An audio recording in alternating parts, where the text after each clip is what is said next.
Hi guys, my name is Ishan and welcome to our podcast channel Booksummary with Ishan, where we aim to provide a summarized view of some of the life-changing books under 30 minutes. Do check out the website for notes and other episodes. Link in description. Today, I'm going to summarize about an influential book, How to Talk to Anyone by Lowndes. How to Talk to Anyone is a psychology based book that provides advice on how to communicate effectively. Lowndes discussed a wide range of communication styles, both verbal and nonverbal. Depending on who you are speaking with and the situation, your approach should change. How to Talk to Anyone provides instructions on how to become a master communicator. You can connect with others regardless of the situation if you are a master communicator. Lowndes is an internationally recognized communications expert. She has conducted communication seminars for major US corporations, foreign governments, and the US Peace Corps. She has also authored 10 best-selling books on communication. Let's move to the first point. Using your smile and your eyes for first impressions. 80% of the first impressions is the way you look and move. In fact, research shows that emotional reaction takes place in our brains before we even record a response to someone. So use Lowndes' advice to capture everyone's interest with your initial impressions. Lowndes warns against flashy smiles. If you want to interact with someone, take a second to look at their face and pause. This pause will allow you to get a sense of their personality. Then you should let out a wide, warm smile that covers your entire face. Allow this flood to overflow into an eye-smiling smile. You should aim to keep an eye contact while engaging in the flooding smile. Others will respect you more if you maintain strong eye contact. Specifically, this ability is associated with intelligence and abstract thinking. The necessity of maintaining eye contact is reinforced in Lowndes' second technique. She explains how to develop sticky eyes. This means that even after they have completed speaking, you should maintain eye contact.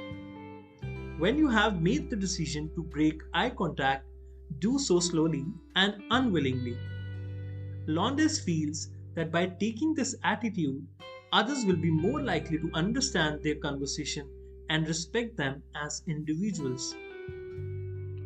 Now, when it comes to romance, you should use epoxy eyes. Maintain deep eye contact with someone you are emotionally interested in. Even if they are not the one speaking, maintaining eye contact while they listen might be an effective aphrodisiac if they are interested in you. Let's move to the second point. How to start a conversation. Lowndes recommend constantly wearing or carrying something a little out of the ordinary. Possessing these items will immediately attract the attention of others. Try to strike up a conversation by remarking on other people's clothes. Inviting someone you know to introduce you to others can serve as an instant icebreaker. Eavesdropping in group context is not rude, it shows curiosity. So don't be scared to eavesdrop on other conversations and say something like, "Excuse me, I couldn't help but overhear." If someone asks you where you are from, you should never respond with a single word. Make use of this opportunity to talk about interesting aspects of your life. When someone asks what you do for a living, you should never give a one-word answer. Add interesting details about your role, company, or employment history to your answer. Moving to the next point, how to excel at small talk. Try not to be overly concerned with what you are saying and instead try to match the tone of the audience. Simply guaranteeing that your words will put others at rest is the simplest, broadest method to pursue. This will help you sound more enthusiastic. You can concentrate more on the tone of what you are saying as long as your word puts the audience at ease. The majority of your communication has nothing to do with the words you use.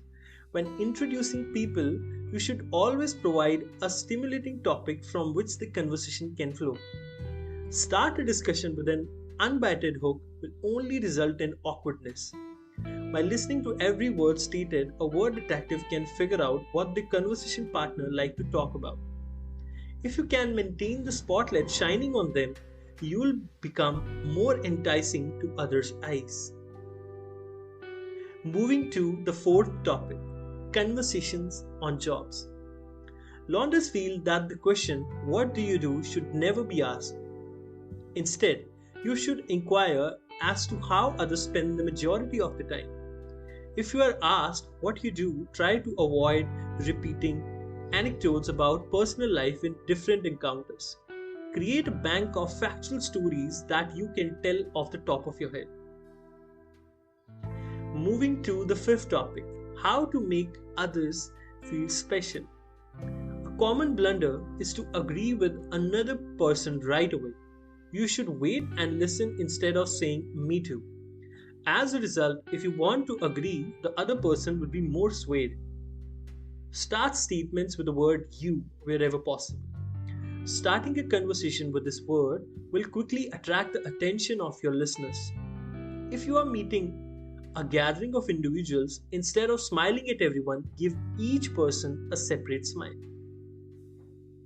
Moving to the sixth interesting topic, challenging conversation topics. Never ever make a joke at anyone else's expense. You may get some cheap laughs in the short term, but you will pay for this joke in the long run. Before broadcasting your message, think about who will be receiving it. Ensure that any news you deliver is delivered with the appropriate emotions. Simply repeat your original statement whenever someone persists in interrogating you about an undesirable topic. Use the exact same words in the exact same tone of your voice. Hearing it multiple times typically brings them to a halt. Moving to the seventh topic, how to talk to a celebrity. When speaking with a celebrity, never compliment their work. Instead, mention that you have learned something from it. You should also avoid mentioning any achievements that the celebrity has made in the past. To demonstrate that you aren't starstruck, pick one of their recent successes. Now moving on to the eighth topic on how to sound like you understand their passions. To sound like an insider, learning a minimum quantity of information about a wide range of topics is important. Finding an insider to teach you some terminology is the most effective method to do this. You must not only acquire some of the lingo of a career, but you also identify the hot topics in that industry.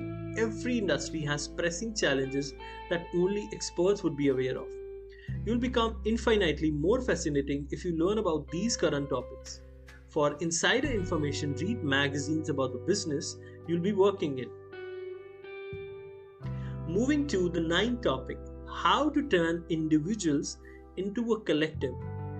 There are 4 levels to move from being strangers to making them think we. Number 1. Cliches. Strangers will generally throw cliches at each other to make small talk. Facts. People who are acquaintances rather than friends will often bring up interesting facts to make conversations. Number 3. Feelings and personal questions. When people become friends, they start offering their feelings regarding all topics, even those are boring. We statements. Using we prematurely will push your relationship closer. When you meet a stranger, you would like to make a less of a stranger. Search for some special moment you shared during your first encounter. The author calls this instant history. Moving to point number 10, how to make them feel you are similar. Try to imitate the moments of the folks you are conversing with.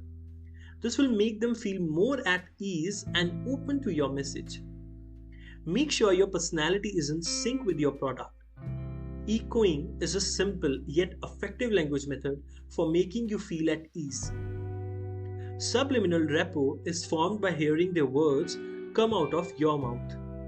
Lowndes believe that you may build a sense of intimacy with someone even after meeting them for the first time.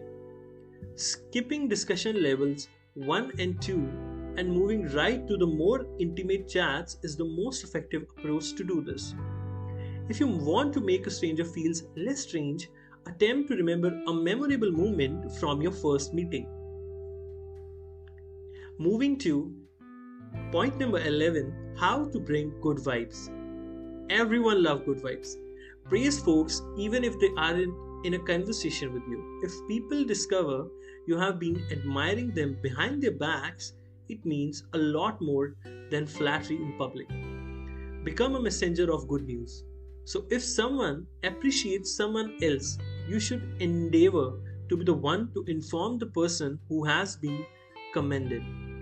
Incorporate a few remarks into your discussion that imply something favorable about the person you are speaking with. Moving to point number 12, use verbal strokes and compliments. Make an effort to be stealthy praiser. Don't bury all of your compliments in the middle of sentences. These type of compliments are frequently regarded as more genuine. The lethal compliment is an alternative. Use them sparingly because they are very powerful. Choose one specific attribute to compliment, then look them in the eyes, say their name, and give the compliment. The author also includes a list of great compliment rules. Number 1. Deliver it in a private setting. Number 2. Make sure that your killer compliment is genuine. Number 3. And the most important, every 6 months only give one killer compliment. You should use modest verbal strokes to keep your loved ones on your side. These gestures will help them recognize how much they are valued. Allow compliments to come back to the person who gave them. You don't have to pay a large compliment, but something like, "This is very kind of you," will suffice. Number 13. How to sound great on phone. You must replace your typically movements with noises to sound intriguing on the phone. Your grins, nods, and hand movements must all be expressed verbally. Consider yourself the lead of a radio drama. When they hear their own name, they become excited. To maintain their attention on the phone, use it more frequently than you would in person. Answering with a professional tone is the finest method to demonstrate real gladness that someone has contacted you. Once you have figured out who it is, you may use your voice to spread joy. This demonstrates that you are grateful it was them that phoned. Moving to number 14, how to get what you want on the phone. When calling a VIP's gatekeeper, you should avoid using the VIP's name. Use gender pronouns instead. If you ask the gatekeeper, "Is she in?" you will appear to be closer to the VIP than you are. When you call someone's house, you should always welcome the individual who answers the phone. Instead of just asking for the person you phone, get to know the person who answered the phone. When you phone someone's office, the same principle applies. Make friends with the secretary, and you will have more opportunities to meet the big shots. Some salespeople ask whether it is a good time for the potential client. If the client answers "not really, but tell me anyway," you should never proceed. This is what they call a yellow light. Only try to sell your idea to someone when they are giving you the green light. When on a call, you should be aware of the noises in the background. For example, if you hear that the doorbell has been rung, you should stop mid-sentence, point out you have been noticed that noise, and ask if they need to go and attend it. Moving to the 15th point, how to create a powerful voicemail. Changing your outgoing voicemail message on daily basis is the finest method to impress others. Create a dependable, quick, professional, and polite daily voicemail message. Any flaws are good because they indicate you are a real person. Pretend that the tone at the beginning of a voicemail is your invitation to come on stage for an audition. A voicemail provides you around 10 seconds to persuade the other party. Moving to point number 16, how to perform well at a party. It is impossible to be fully engaged in conversation if you are eating at the same time. Similarly, your audience will pay less attention to you if you distract them by eating.